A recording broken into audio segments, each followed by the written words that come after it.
বন্ধুরা আবারও চলে এলাম আরেকটা রেসিপি নিয়ে আপনাদের সাথে শেয়ার করব বলে। আজকে আমি আপনাদেরকে রান্না করে দেখাবো চিংড়ি মাছের মালাইকারি। আমি এখানে গলদা চিংড়ি নিয়ে নিয়েছি 600 গ্রাম, ভালো করে পরিষ্কার করে ধুয়ে খোসা ছাড়িয়ে নিয়েছি। এরপর গলদা চিংড়ি মালাইকারির জন্য আমি এখানে নিয়ে নিয়েছি নারকেলের দুধ, পেঁয়াজ টমেটো পেস্ট, পোস্ত শস্য বাটা, জিরে আদা বাটা নিয়েছি। এরপর এগুলো লবণ দিয়ে ভালো করে মাখিয়ে নেব, লবণ হলুদ দিয়ে মাখিয়ে নেব। কড়াইতে দিয়ে দেব সরষের তেল। মাছগুলো একটু হালকা ভেজে নেব।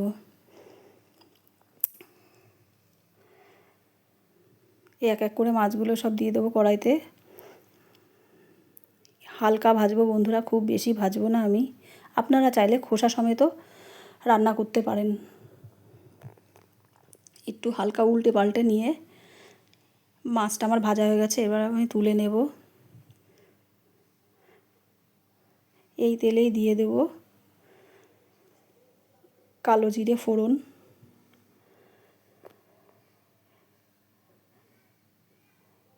দিয়ে দেব জিরে আদা বাটা, রসুন বাটা, টমেটো পেঁয়াজের পেস্ট। টমেটো না দিলেও কোনো অসুবিধা নেই। দিয়ে দেব শস্য পোস্ত বাটা। এরপর একটু কষিয়ে নেব, নিয়ে দিয়ে দেবো কাশ্মীরি লঙ্কার গুঁড়ো। আপনারা চাইলে কাশ্মীরি লঙ্কার গুঁড়ো নাও দিতে পারেন। দিয়ে দেব হলুদ, স্বাদ মতো লবণ। একটু ভালোভাবে কষিয়ে নেব। এরপর দিয়ে দেব নারকেলের দুধ। আপনারা চাইলে গরুর দুধও দিতে পারেন। আমি এখানে 1.5 খানা নারকেল নিয়ে নিয়েছি বন্ধুরা। পুরো নারকেলের দুধের ওপরেই মালাইকারিটা আমি করব, এখানে কোনো জল দেব না। এই যে পুরো নারকেলের দুধটাই আমি দিয়ে দিয়েছি বন্ধুরা। একটু ভালোভাবে নেড়ে নেব। ফুটে এলে এরপর চিংড়ি মাছগুলো দিয়ে দেব আমি। ভেজে রাখা চিংড়ি মাছগুলো দিয়ে দেব।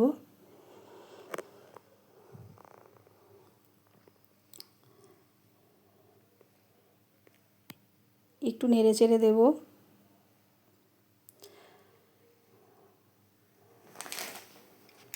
এরপর দিয়ে দেব চিনি। আপনারা যে যেমন মিষ্টি খান সেরকম দেবেন। বেশি মিষ্টি খেলে বেশি, আর কম খেলে কম। তো আমার চিংড়ি মাছের মালাইকারিটা রেডি হয়ে গেছে, ঢেলে নেব। আপনাদের যদি ভিডিওটি ভালো লেগে থাকে অবশ্যই লাইক কমেন্ট শেয়ার করবেন বন্ধুরা। আজ এই পর্যন্ত, দেখা হবে অন্য আরেকটা রেসিপি নিয়ে আপনাদের সাথে।